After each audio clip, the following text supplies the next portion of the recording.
And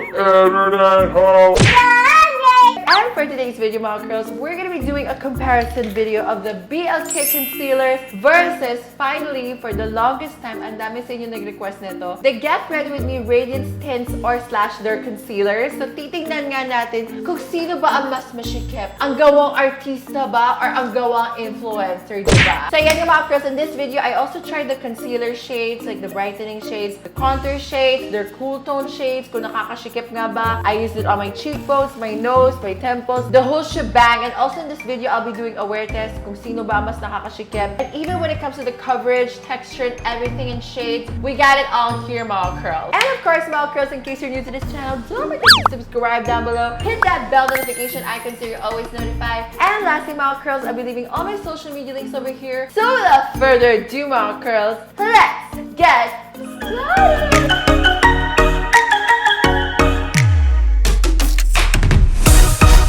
Alright, mga curls, I have all the concealers in front of me here. We're gonna test which concealer is mas nakakashikip. On this side, we're gonna be using BLK concealer. Then on this side naman, mga curls, we're gonna be using the Get Ready With Me concealer. I'm gonna zoom in close para you can get the feel of the product up close to skin ko. So, let me zoom in, alright? Alright, mga curls, so super zoom in yan sa skin ko. So, she's up close and personal. Hi, gano'n ka close? Charot. So, yun. Actually, Get Ready With Me released a peach corrector. I'm gonna try it on camera for y'all to see what it looks like. For the peach corrector, let me see if it's gonna work on my dark circles.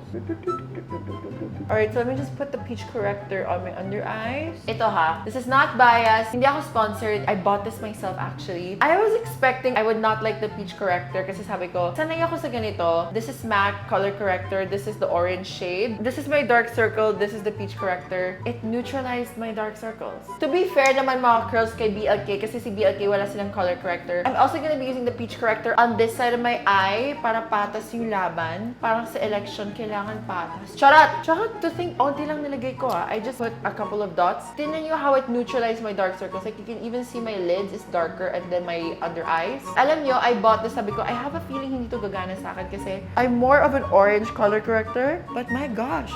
Tingnan nyo ha. I-blend natin. And partida, I'm just using my fingers. I'm not using a brush. I'm not using a sponge. Oh wow! That instantly like brightened my under eye. Wow. Okay, Miss Get Ready With Me, Miss Melayug. If you have severe dark circles like me, it works. If you have panda eyes, it works. Okay, mga curls, so I'm just gonna be putting foundation on my face before I test out the concealers. And my current foundation talaga, my absolute favorite. This is Cosmetic's Fresh Filter. Ito lang talaga ginagamit ko at the moment. I use the shade Coconut or Cashew, but I'm in the mood to wear Coconut. I just use 2 pumps and off na ako. Every time I travel, I do my makeup, or haharap lang ako sa camera, this is my foundation. It just feels comfortable. And also, if you're looking for a full review with wear test, meron akong vlog about it. And also, meron din akong TikTok.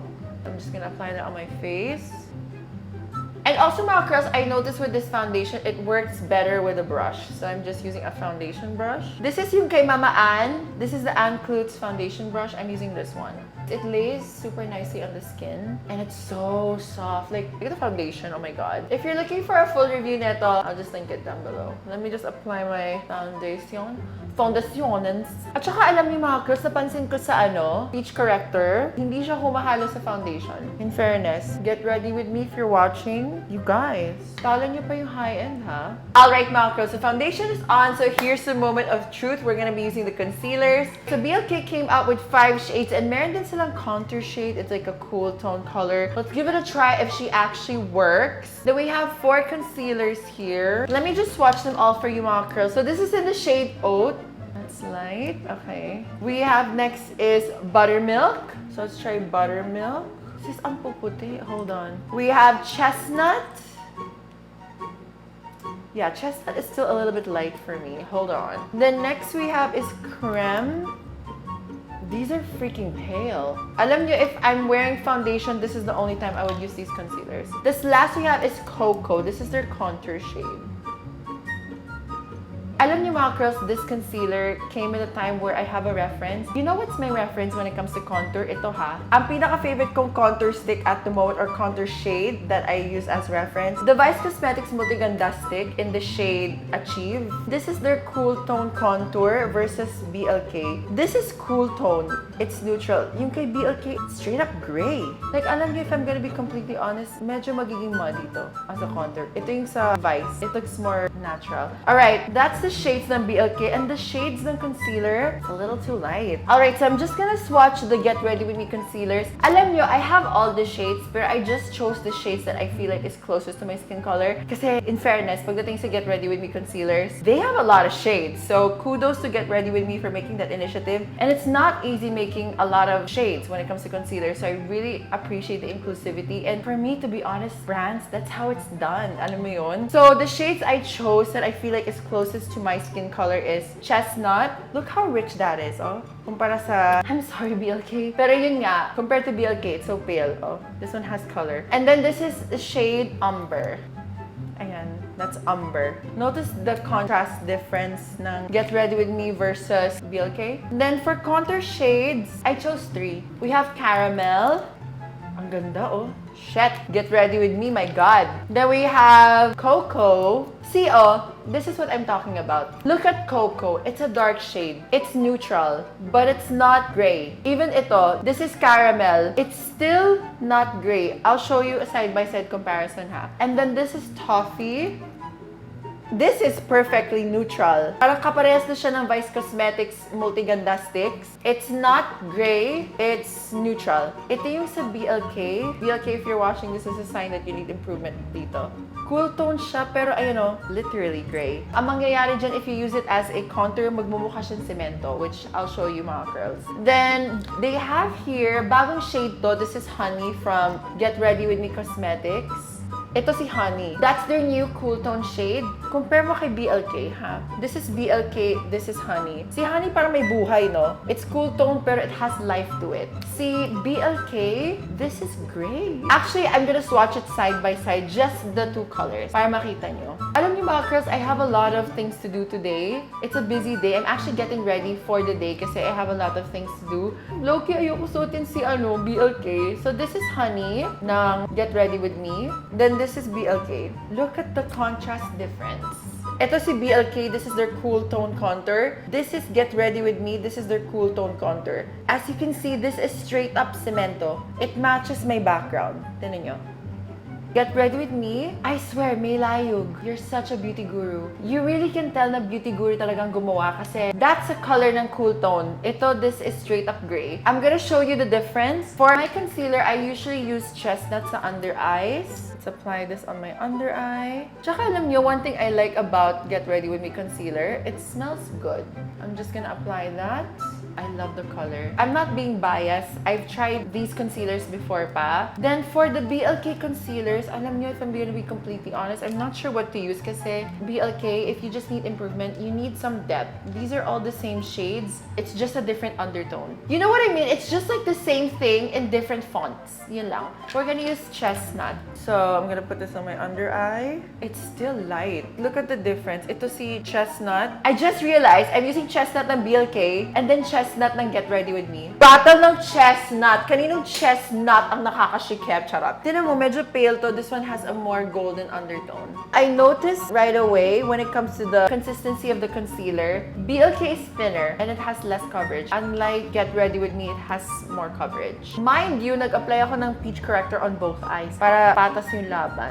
Alam niyo mga girls, when it comes to concealers, my technique is minamarinate ko siya sa under eyes ko. I just leave it for like a couple of minutes. And then instead of using a sponge, I use an eyeshadow brush. So I have an eyeshadow brush here, malinis. Then I'm just gonna blend the concealer. Alam niyo, hindi ako biased ha. I'm not paid to do this or whatever. But oh my God, Get Ready With Me concealer melts into the skin. Oh my gosh. And you all know my favorite concealer is Izzy & Co. But in fairness, Get Ready With Me, you guys are killing it. I actually tried this before, pero hindi pa ako nakagawa na review. I think they released this around November. And if you've been a long time sweet girl, you know November is the worst time of my life. So I just use an eyeshadow brush kasi mas may coverage siya and then you can easily blend everything together. I don't know, napansin ko lang when it comes to sponge. I mean, magandang sponge, pero parang it's like eating up the makeup and it's like making it look blotchy. As opposed if you use a brush, parang mas malinis yung pagka-blend.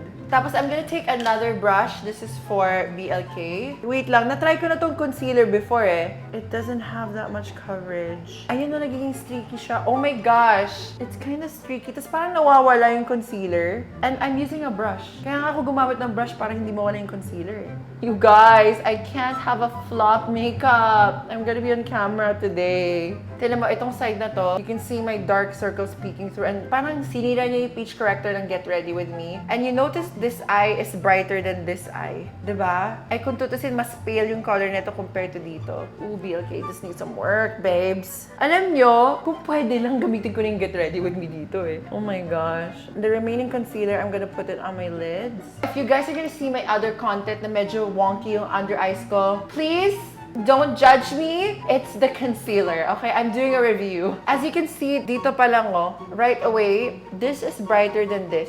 Paano you can see the golden undertone, it matches my skin, it looks dull, and then ayun oh, nakikita mo yung dark circle. Alright, so when it comes to the contour naman, I think for this side, we're gonna be using the shade Caramel. Kasi medyo dark na yung iba eh. Alam niyo mga girls, I feel like I can even get away by using honey ng Get Ready With Me. Let's just use honey. Let's try honey. Alright, so I feel like I'm gonna try using honey muna. Then, kunyari medyo nakukulangan pa ako, siguro I'll just add more depth. So, this is in the shade Honey. I feel like okay na ako sa honey eh. Hold on.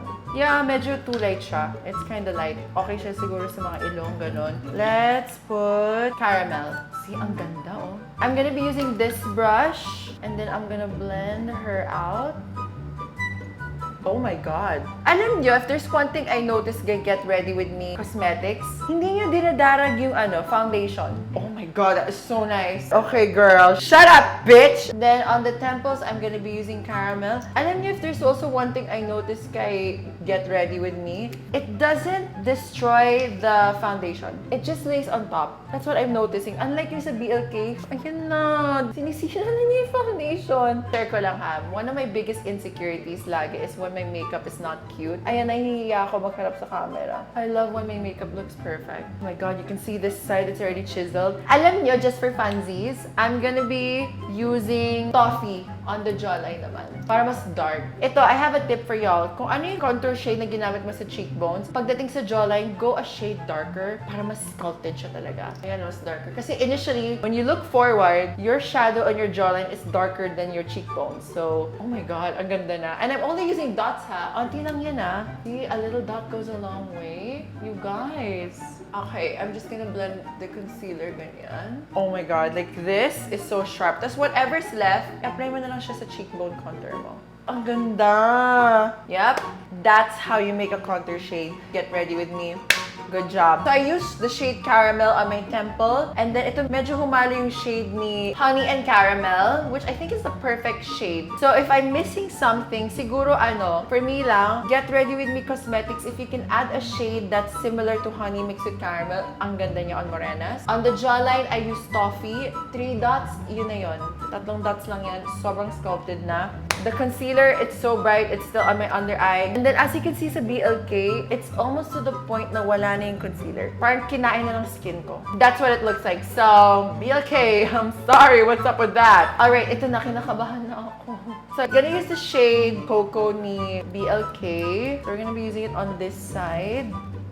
Sis, ang gray niya. Para ka nagpahid ng semento. Even as a nose contour. Oh my God! Magna-nose contour pala ako today. So, I'm gonna be using this brush. Actually, mas maganda pa nga yung brush na to compared to dito ha. So, I'm giving BLK a chance. Kasi this blends nicely. No, babes. Babes, no. Tingnan nyo. Ito this is the shade Cocoa. This is yung Get Ready. Yeah, this looks gray. Alam nyo, I am this close to getting the Get Ready With Me concealer and putting it on the other side kasi, my God. Anyways, so this is in the shade Cocoa. Cocoa is a no-no, babes. It's straight up gray. Alam mo yung semento na hinalos? Diba? It's like wet and gray. That's what it looks like. I don't see any life to it. It's not a cool tone brown. It's straight up cool tone gray. Nagmamatch na nga siya sa background ko. This one, it still has a slight hint of warmth and it gives it life. So, yeah, BLK needs some work on this. Alright, mga girls. So, moving on, yung part na sobrang perfectionist ako is the ilong. Babes. Okay, so we're gonna be using the shade Honey. This is what they claim is good for nose contour, which let me put this on. Kasi ako, reference ko naman yung Push ng Vice Cosmetics. But let's put this here.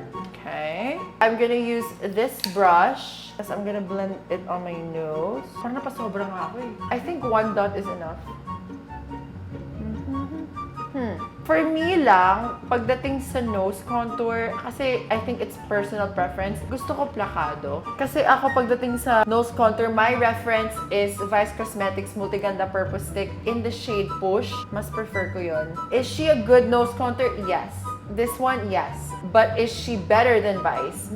For me, I prefer yung kay Vice. Pero on the cheekbones, and then yung temple, and the concealer itself, gorgeous. Nose contour, siguro perfectionist ako masyado. I would go for yung kay Vice. I think I could use another shade, but the other shades are too dark na. So this one, it's an okay contour. Get ready with me cosmetics. Bawi naman kayo sa contour sa face. Sa ilong lang siguro, sobrang OC ko talaga sa ilong. So let's put Cocoa.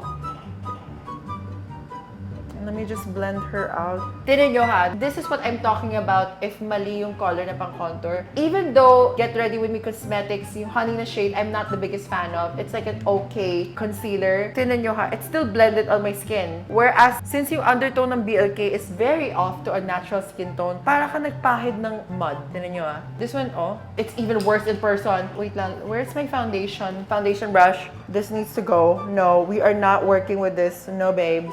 Alright, mga girls, this is the best I could do to blend out the BLK concealer. May foundation na nakapatong yan ha. Like, parang naglagay ako ng onting foundation from this brush. It still looks muddy. I'm not the biggest fan. BLK, this one needs work talaga. It's a cool tone brown. I get the vision. It's cool tone. It's so cool tone that it almost looks lifeless. Gets mo? Unlike sa honey ng Get Ready With Me Cosmetics, Vice Cosmetics, it's cool tone but there's life to it. So if you put it on human skin, it doesn't look like cemento on top of skin. It looks like a shadow, which is the whole point. So, ayun, I'm just gonna set my face. I'm gonna do the rest of my makeup. Then we'll be back, mga curls, with the wear test. So, I'll be right back, mga curls. Alright, mga curls. So, please don't look at this side kasi, can I just be real? As I'm applying my makeup, parang nawala na yung concealer dito. And then this part is looking muddy. I'm sorry, BLK, but that needs work. So, ayun yung mga curls. So, this is the side ng Get Ready With Me Cosmetics. And then this is the side ng BLK. What do you guys think? And also, for the rest of the makeup na ginamit ko sa face ko, I'll just be linking it down below kung ano yung mga ginamit ko. So, time check. It's already very early. It's 10:45. So, I'm gonna be doing some check-ins and alam nyo, I have a feeling na throughout the day, wala na to. So, yun nga mga curls. We'll start the wear test and I'll be right back, mga curls. Alright, mga curls. So, time check, it's 4:02 and as you can see, itong part na to, the concealer